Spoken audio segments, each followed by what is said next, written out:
जब जिंदगी बहुत संघर्ष में चल रही हो, बहुत दुख का जीवन चल रहा हो, बहुत कष्ट का जीवन चल रहा हो, बहुत कष्टमय जीवन चल रहा हो, तब शमी के 5 पत्ते, शमी के 5 पत्ते एक दुर्वा के साथ एक अक्षत चावल का एक दाना, वो भी हल्दी में भिंगोया हुआ हो या केसर में भिंगोया हुआ हो, शमी पत्र 5, एक दुर्वा, एक चावल का दाना, जो दिल से हृदय से बेलपत्री के वृक्ष के नीचे पार्थिव लिंग का निर्माण कर कर मट्टी का शिवलिंग बनाकर प्रदोष काल में, मतलब शाम के समय पर शिवलिंग बनाकर उस पे जल चढ़ाकर, जो ये 5 शमी का पत्र, एक दुर्वा और एक चावल का दाना अपनी कामना कर कर, जो दुख चल रहा है बाबा से विनय कर कर एक एक पत्ता जब समर्पित कर दे, फिर एक दुर्वा समर्पित कर दे, फिर एक चावल का दाना समर्पित कर दे और बाबा का वहीं पर पुनः विसर्जन कर दे, 3 महीना तो जाने दो, 15 दिन के अंदर वो दुख कटता जरूर है, चाहे कोई भी दुख, किसी भी तरह का दुख क्यों हो। एक बेलपत्र के वृक्ष की परिक्रमा करने वाले को हजारों अश्वमेध यज्ञ का फल प्राप्त हो जाता है, हजारों अश्वमेध यज्ञ का फल प्राप्त हो जाता है। उसी तरह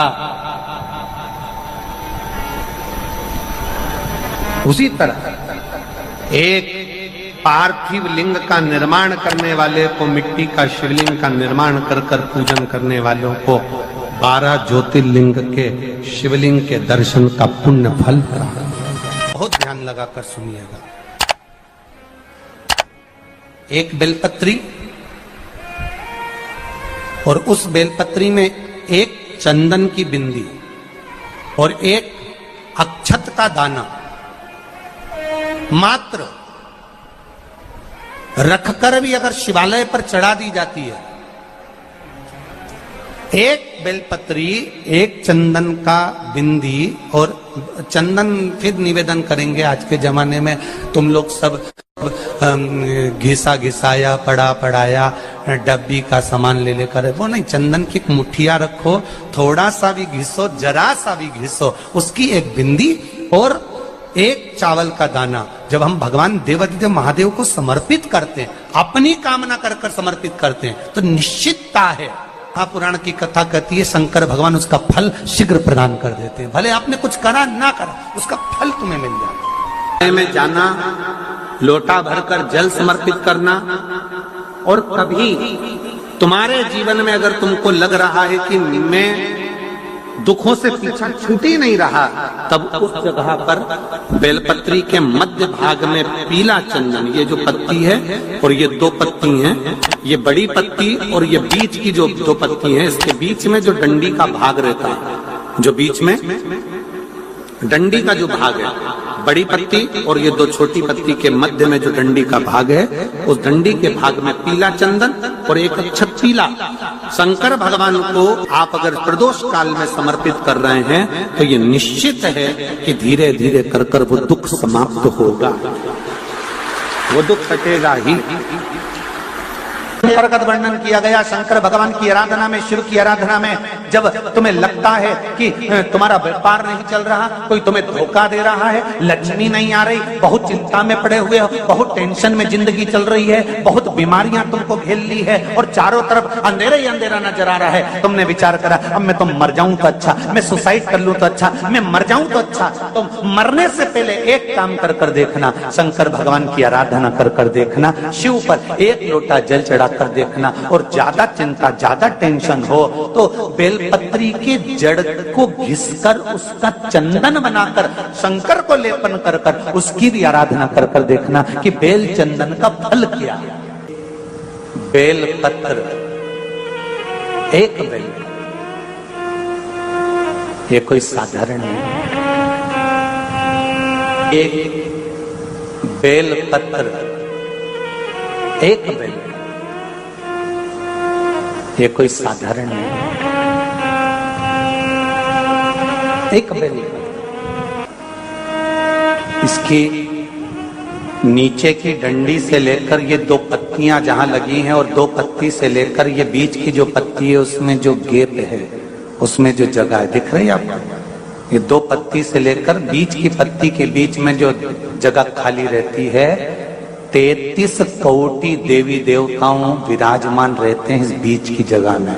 जब शिव जी को चढ़ाया जाता है तब इस पत्ती के बीच की जगह शंकर के शिवलिंग पर रखा जाता है, तो शिव जी इतने प्रसन्न होते हैं कि मेरी स्तुति करने के लिए ये भक्त 33 कोटि देवताओं को लेकर आया है, मेरी स्तुति करने के लिए। लोग चावल लाए, लोग अंबारियां लाए, धन लाए, दौलत लाए, संपदा लाए, पर एक शंकर का भक्त ऐसा होता है जो एक बेलपत्री के रूप में 33 कोटि देवताओं को, 64 योगिनियों को, आदि शक्तियों को शंकर को समर्पित करता है।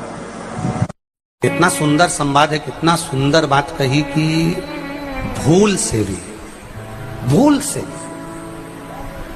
किसी तीर्थ में नहीं गए, कहीं हमने गौदान नहीं करा, कहीं हम किसी तीर्थ में नहीं गए, हमने कहीं गौदान नहीं करा, हमने कहीं ब्राह्मण भोजन नहीं कराया, हम कहीं गंगा यमुना कावेरी सरस्वती नर्मदा छिपरा पुण्यवान नदी में हम स्नान नहीं कर पाए। शिव महापुराण की कथा कहती है भूलवश भी अगर पिपलेश्वर या बटकेश्वर किसी शिवालय पर भूल से भी अगर एक लोटा जल चढ़ जाता है तो देव अधिदेव महादेव सारे तीर्थों का फल अपने आप प्रदान कर देते हैं। भूल से भी चढ़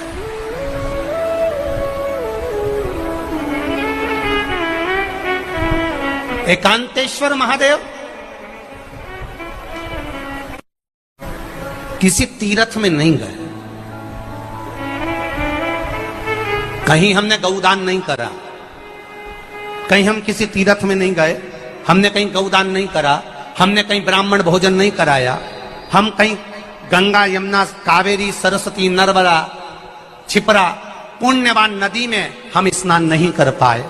शिव महापुराण की कथा कहती है भूलवश भी अगर पिपलेश्वर या बटकेश्वर किसी शिवालय पर भूल से भी अगर एक लोटा जल चढ़ जाता है तो देव अधिदेव महादेव सारे तीर्थों का फल अपने आप प्रदान कर देते हैं। भूल से भी चढ़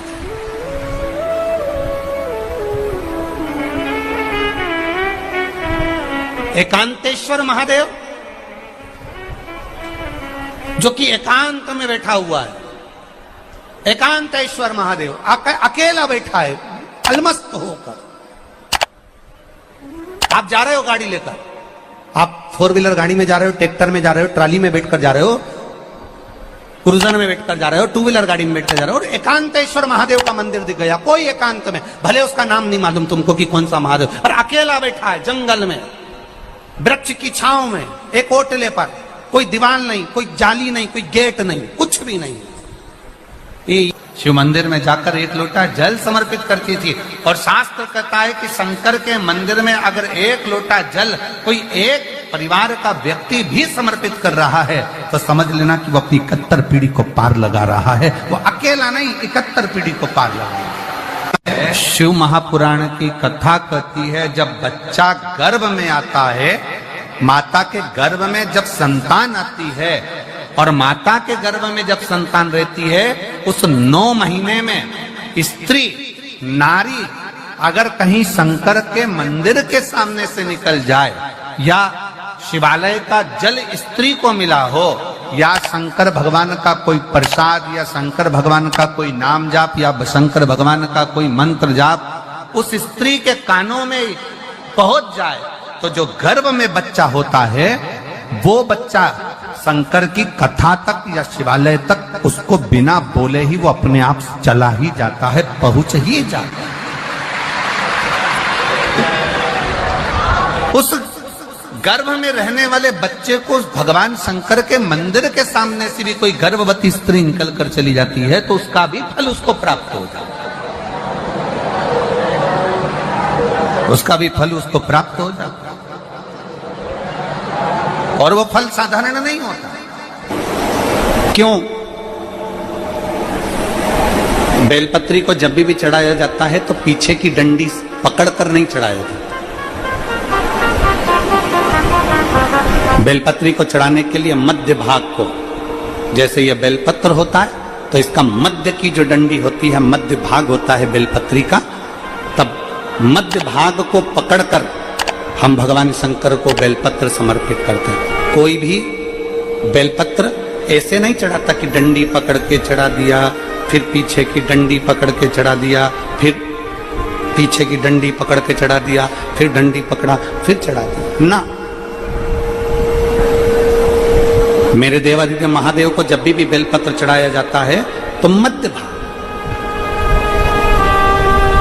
पीछे की डंडी पकड़कर नहीं, मध्य भाग से भगवान शंकर को बेलपत्र समर्पित किया जाता। मध्य भाग से जब भी पकड़ेंगे तो मध्य भाग को पकड़कर बेलपत्र समर्पित करेंगे। क्यों?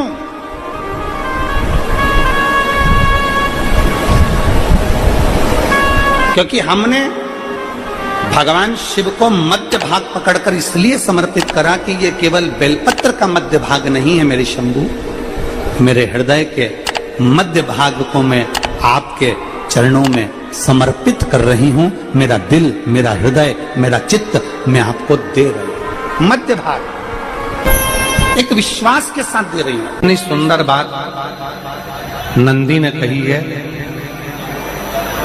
नंदी ने ये बात जो कही वो वास्तव में बड़ी सुंदर है कि मान लो यदि कोई कार्य तुम्हारा हो नहीं रहा और पूरी दुनिया में तुमने कर कर देख लिया, बहुत प्रयास कर कर देख लिया, तो भी वो कार्य अगर तुम्हारा नहीं होता, तो फिर एक काम करो कि शिव की स्तुति करो, शंकर की स्तुति, शंकर का गुणगान, शंकर की भक्ति, शंकर का स्मरण।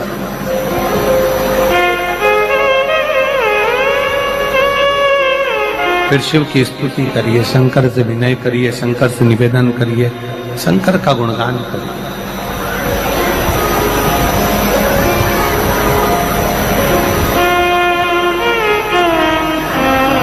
पर भगवान की भक्ति होती कब? जितने आस्था चैनल पर कथा सुन रहे हैं, जितने फेसबुक यूट्यूब पर कथा सुन रहे हैं, जितने पंडाल में बैठकर शिव भक्त कथा को रसपान कर रहे हैं, उनसे निवेदन करूंगा कि शंकर की भक्ति होती कब है, शंकर का स्मरण कब होता है, शंकर की भक्ति कब होती है, शंकर की कथा सुनने में मन कब लग सकता है? जब अपने भीतर की अभिमत्ता, अपने भीतर का अहम, अपने भीतर का अहंकार, अपने भीतर की आसक्ति, अपने भीतर का काम, अपने भीतर की तृष्णा जब दूर हो जाए तो समझो कि आप शिव में मन लगा बैठे।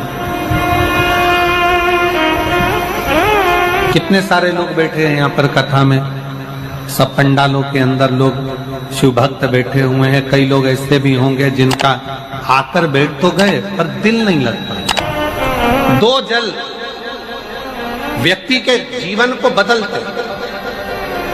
कितने जल? जम के बोलो जरा। दो जल। एक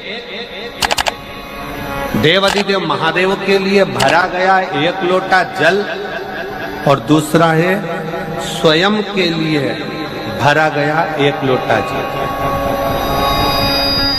यहाँ पर अगर बुजुर्ग मेरी माताएं बैठी होंगी, मेरी जीजियां बैठी हैं, मेरे जीजा बैठे हैं, बुजुर्ग जितनी माताएं बैठी हैं, वो पुराने समय का अगर लेख उठाकर देखेंगे तो पुराने समय के लोग भोजन करने बैठते थे ना, तो भोजन करने से पहले अपने पानी के लोटे को भरकर, अपना गिलास भरकर बैठते थे। किसी ने देखा है कि नहीं देखा? जम के बोलो जरा, देखा है आप लोगों ने?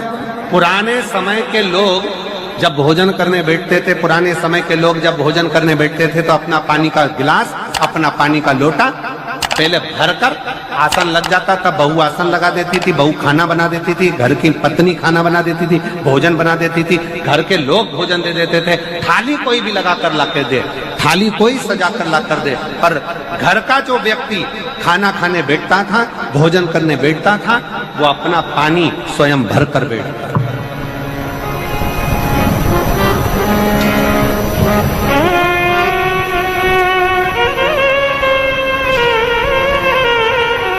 आज के जमाने में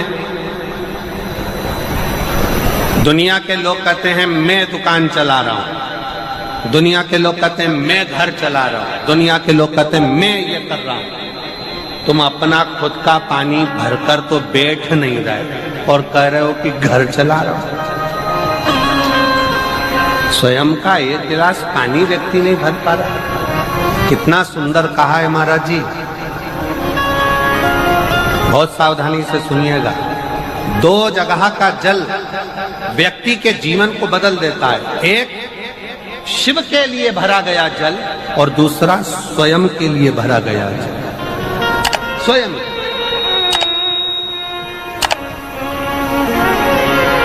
शंकर के मंदिर में जा रहे हो, एक लोटा जल अपने घर से भरकर लेकर चले जाओ और अपने घर में जब तुम भोजन करने बैठ रहे हो, जब तुम रोटी खाने बैठ रहे हो, भोजन करने बैठ रहे हो, भोजन ग्रहण करने बैठ रहे हो, जब तुम भोजन को ग्रहण करने के लिए बैठ रहे हो, तब अपने घर में जब तुम भोजन ग्रहण करने बैठ रहे हो तो एक लोटा जल या एक गिलास पानी भरकर बैठो।